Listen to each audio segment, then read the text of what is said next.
Stranded in deep space, a human warship came to the rescue. The stars looked calm, but the calm felt wrong. Ethan had seen many calm skies before, but never one that made him feel trapped. The ship's warning lights blinked softly. The sound was like a heartbeat that had lost its rhythm. "Status report," Ethan said, his voice steady even though he felt his stomach tighten. Lisa Morrow, the navigator, checked the display. Her fingers moved quickly, but her eyes showed fear. "We are drifting," she said. "The gravity field damaged our engines. We lost power in the main reactor. We cannot start the backup. The systems keep failing. The long-range transmitter is dead. We cannot send a distress call." The ship had been on a mission to study a new region. They had been traveling with a small group of alien scientists who wanted to understand human technology. Their names were strange to human ears. The alien leader, Caro, had a tall body covered in blue scales and eyes that glowed faintly. Another alien, named Nira, had long arms and a soft voice. Their species was called the Yalra, and they had never seen a human warship before. Ethan had met many species in his career. Some were friendly, some were dangerous, most were just different. But the Yalra were scared. Ethan looked at the bridge crew. There were only 5 humans on the bridge. It was a small ship, and the mission was small too. Still, the crew felt like a family. The engineer, Daniel Brooks, sat near the power console. His face was pale. His hands moved like he was trying to fix something that did not want to be fixed. "Captain," Daniel said, "we can try to repair the reactor, but it will take time, and time is not on our side." The life support system could last for only a few more days. He looked at the Yaura passengers standing behind the glass wall. Their eyes were wide. They looked like they were waiting for the end. Ethan took a deep breath. He had to speak carefully. If he said the wrong thing, they might panic. "We will survive," he said. "We have survived before. We will survive now." His voice was low and trembling. "Your species is not strong," he said. "You are small. Your ships are small. How can you survive here? Your species is loud. You fight. You destroy. We have heard stories. But humans also protect. We do not leave others behind. We can repair the main reactor if we can get the right modules from the backup storage. But the storage room is in the lower hull, and the hull is damaged. There is a breach. But we don't have the tools. The tools were lost in the explosion." "Captain," she said, "I am receiving something." Lisa shook her head. "No, it is too weak, but it is a signal. It is a sign of something alive." "Prepare for contact," he said. "If someone is out there, we must be ready." He said, "We will do what we can. We will not hide. We will not surrender." It is repeating a code.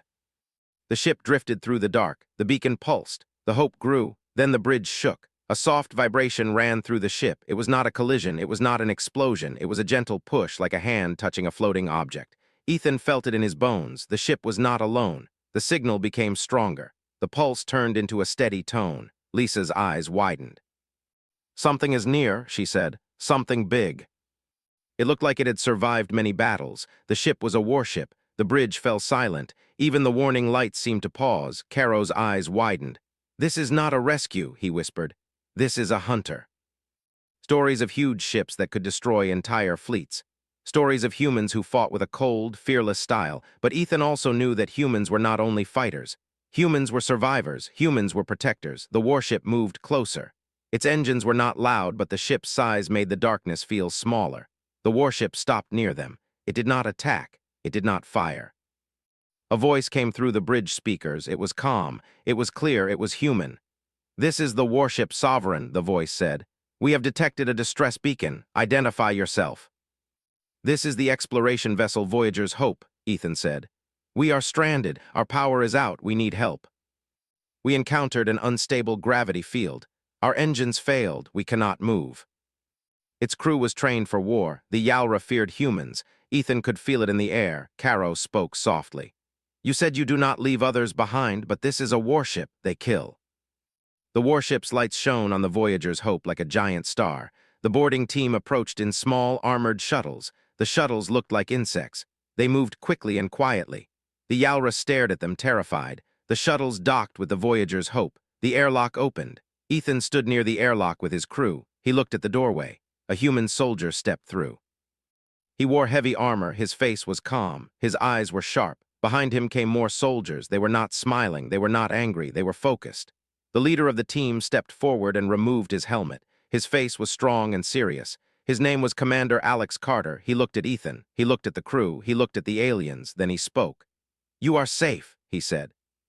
"We will get you out of here." The Voyager's hope felt alive again. The lights grew brighter. The ship began to hum. The Yaura watched in disbelief. They had expected humans to destroy them. Instead, humans were saving them. Ethan stood in the bridge and watched the warship outside. The warship was huge. It was dangerous. It was powerful, but it had come to help. Ethan whispered, "Thank you." It looked like a floating fortress. The warship's surface was covered with scars like it had survived many battles. Ethan still felt a strange fear. He had always been afraid of human warships. They were powerful. They were dangerous. He had heard stories about their strength and their violence, but now he also felt hope. Commander Alex Carter walked onto the bridge. His boots made a steady sound on the floor. He looked calm, but his eyes were sharp. He looked like a man who had seen many battles and lived through them. "Captain Cole," Carter said, "I am Commander Alex Carter. We are here to help. I need a full report." We could not send a distress call. He did not like the idea of giving away the ship's data, but he also knew they had no choice. The warship was in charge now. "Understood," Ethan said. Carter turned to the soldiers. "Begin boarding procedures, secure the ship, check for threats." The Yaura watched them carefully. The aliens were still scared. They had never seen humans in such armor. They had never seen humans move so fast. Caro whispered to Nira, "They look like hunters." The warship crew finished their inspection. They returned to the bridge. Commander Carter looked at Ethan again. "Your ship is in bad shape," he said. "We can repair it, but it will take time. We are not far from the nearest human base. We can take you there." The Voyager's hope could not survive that long in its current state. Even with repairs, they would still be weak. Ethan said, "We do not have enough oxygen. Our life support can last 3 days." He had spent years on this ship. It was his home. It was his crew's home. Leaving it behind felt like losing a part of himself, but he knew they had no choice. "Very well," Ethan said. "We will board your ship." "Captain, what about the Yaura? Will they come with us?" "We will not let you die," Ethan said. "You will come with us. We will find safety." They did not rush. They did not panic. They treated the Voyager's hope like it was a fragile object. Ethan felt a strange respect for them. He had expected them to be rough. He had expected them to treat him like an enemy. Instead, they were careful. The humans and the Yaura entered the warship.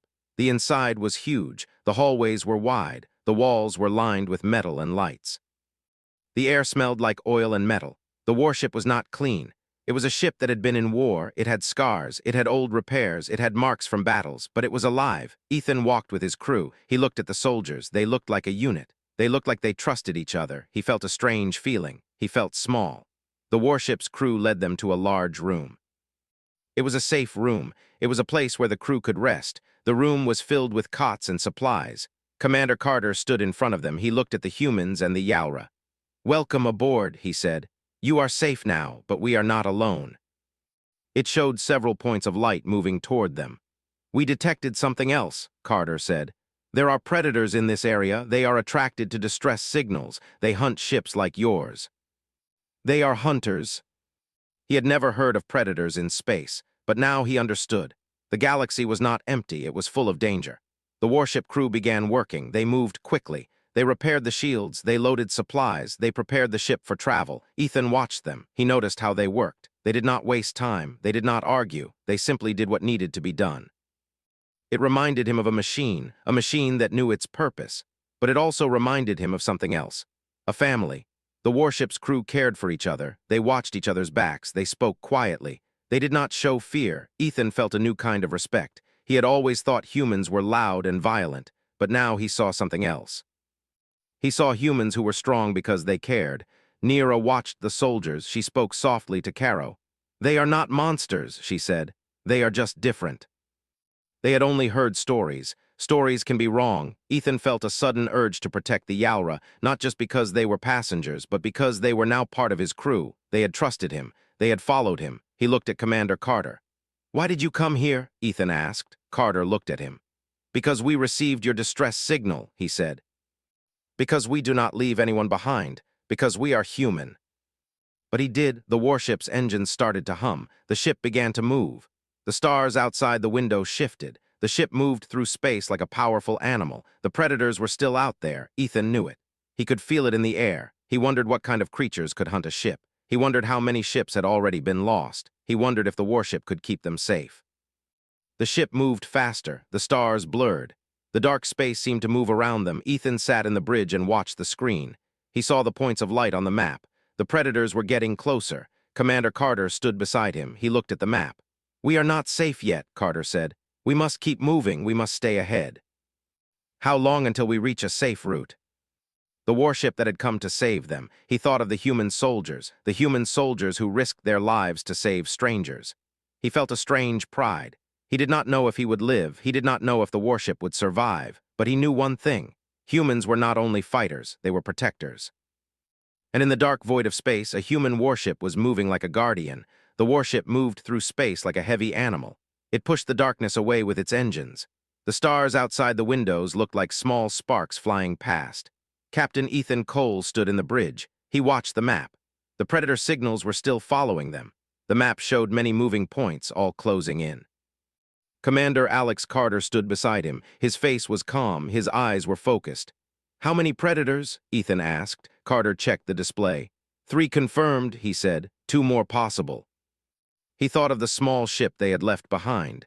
He wondered if it would survive. He wondered if his crew had done the right thing. He asked, "What do they want? Why do they not attack healthy ships?" They looked calm. They looked like they had done this many times before. He felt a strange sense of fear. Not because he thought they would lose, but because he saw how prepared they were. They were ready to kill. Ethan had never seen humans like this. He had seen soldiers, he had seen war, but he had never seen such quiet confidence. It made him uneasy. He asked Carter, "Do you enjoy fighting?" The ship shuddered again. Carter's voice remained calm. "They are attacking," he said. "Brace for impact." It had long tentacles and a body covered in armor plates. The creature moved fast. It fired something at the warship. The warship returned fire. The battle began. Ethan watched in shock. The warship fired powerful beams of energy. The beams hit the creature and exploded. The creature screamed, but the scream was not sound. It was a vibration in the air. The creature moved closer. It struck the warship with its tentacles. The ship shook. Ethan felt fear. He thought the warship might break, but the warship did not break. The warship fought back. The soldiers moved like a well-trained team. The ship's weapons targeted the creature's weak spots. The creature tried to escape, but the warship was too fast. Ethan saw the warship's captain, Commander Carter, move to the tactical station. He began to give orders. His voice was steady. "Fire main cannon," he said. "Target the left flank. Keep shields at maximum." He felt like he was watching a legend. The creature tried to flee, but the warship chased it.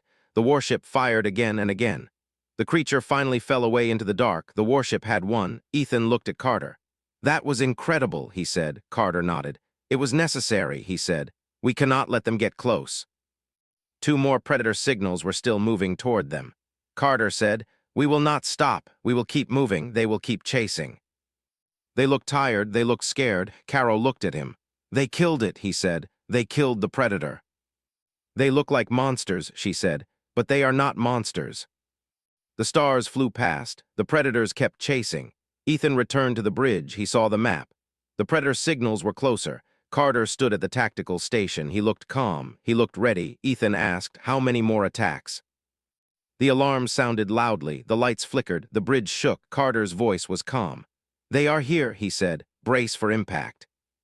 The beam hit the shields. The shields strained. The ship shook hard. Ethan felt fear. He thought the warship might fall. Carter did not move. He did not panic. He gave orders. "Divert power to shields," he said. "Fire the side cannons. Keep moving." The warship fought with all its power. The predator attacked with all its strength. Ethan watched the fight. He felt like he was watching a storm. The warship took damage. The hull shook. The bridge lights flickered, but the warship did not stop. Finally, the warship fired a powerful blast. The blast struck the predator's body. The predator's armor cracked. The predator screamed. The predator began to fall away. It tried to flee, but the warship chased it. Ethan saw the predator break apart in the darkness. It exploded into pieces. The warship had won again. The bridge fell silent. Ethan looked at Carter. "How many more?" he asked. Carter shook his head. "We do not know," he said, "but we will keep fighting." He felt the fear. He felt the relief. He looked at the map. The predator signals were still there. They were not gone. Carter said, "We are close to the safe route. Once we jump, they cannot follow us." The warship jumped into the safe route. The predators did not follow. The warship was safe. Ethan felt a wave of relief. He looked at Carter. He wanted to say thank you, but he did not know how. Carter turned to him. "You did well," he said. "Your crew is safe. Your ship is safe. We will take you home." He looked at the Yaura. They were still scared, but they looked more peaceful now. Neera smiled slightly. "Maybe humans are not so bad," she said. Caro nodded slowly. "Maybe," he said. Ethan looked at the warship. He looked at the soldiers. He looked at Commander Carter. He realized something. Humans were not only fighters, humans were protectors. And in the deep dark of space, a human warship had shown what humans really were. The warship moved through the safe route. The stars looked calm again. The darkness felt less heavy. The ship's engines ran smoothly. The crew had time to breathe. Captain Ethan Cole sat in the bridge and watched the screens. He felt tired. The battles had taken a lot of energy from him. But he also felt something else. He felt hope. Commander Alex Carter stood beside him. He looked at the map. He looked at the stars. "We will reach the nearest base soon," Carter said. Ethan nodded. "How long?" Ethan thought about the battle. He thought about the predators. He thought about the warship. He thought about the humans. He thought about what he had learned.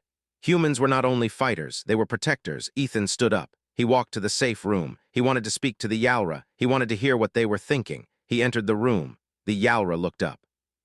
Their eyes were tired. Caro spoke first. "We are alive," he said. "We did not die." "They fight, they kill." "We will go to the base," he said. "We will rest, we will recover, then we will decide what to do." Ethan nodded. "I promise." "Yes." "You are human too," he said. "You understand our code." It was lit by many lights. The warship docked with the base. The doors opened. The crew and the passengers moved inside. Ethan and his crew walked through the station. They saw many humans. They saw soldiers. They saw scientists. They saw families. Ethan felt a strange feeling. He felt like he was in a new world. They were taken to a medical bay. The doctors checked them. They gave them food. They gave them water. They gave them rest. Ethan sat on a chair. He looked at his crew. They looked tired, but they were alive. Daniel Brooks looked at Ethan. "Captain," he said, "we are alive because of the humans. They will be okay. That is what matters. We will warn others. I will tell them about the Yaura, and I will tell them about the human warship." They began to learn the human language. They began to understand human culture. Ethan walked through the station. He saw humans working. He saw humans laughing. He saw humans helping each other. He thought of the stories he had heard about humans. He thought of the stories the Yaura had heard. He realized that stories could be wrong. He realized that humans were not only war. They were also hope. Commander Carter kept his promise. He spoke to the council. He told the story of the Voyager's hope. The council listened. They were surprised. They had expected humans to be dangerous. They had expected humans to be cruel. But they heard a different story. They heard a story of a human warship that came to help. They heard a story of soldiers who fought to protect. They heard a story of humans who risked their lives for strangers. The story spread. The galaxy began to change. Some species still feared humans, some species still hated humans, but many species began to see humans differently. They began to see humans as a force of protection. Ethan stood on the station's observation deck. He watched the stars. He thought about the warship. He thought about the battles. He thought about the predators. He thought about the Yaura. He smiled. He knew that the galaxy would never forget the day a human warship came to the rescue. And he knew that humans would continue to do what they always did. They would fight. They would protect. They would survive.